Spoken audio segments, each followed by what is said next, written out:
विकास भवन के सामने प्रदर्शन करने वाले कुछ छात्रों पर पुलिस के द्वारा एफआईआर दर्ज किया गया है। माना जा रहा था कि पुलिस जिन लोगों पर एफआईआर दर्ज की है उनको उनके विरुद्ध कड़ी कार्रवाई कर सकती है, लेकिन कोलकाता हाईकोर्ट ने आदेश दिया है कि इन बेरोजगार शिक्षक और शिक्षा कर्मियों पर कठोर कार्रवाई न की जाए। हालांकि मामले की जांच जारी रहेगी। आज आदेश कलकत्ता उच्च न्यायालय के न्यायमूर्ति तीर्थकार घोष ने जारी किया।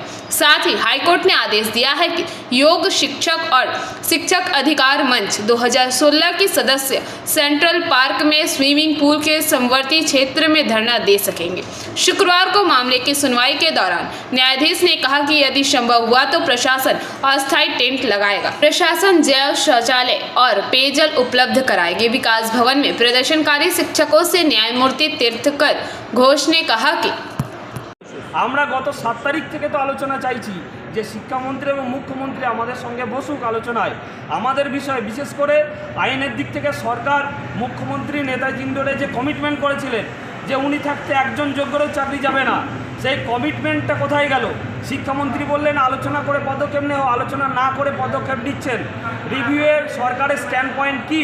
আবার শুনছি নতুন বিজ্ঞপ্তি প্রস্তুতি।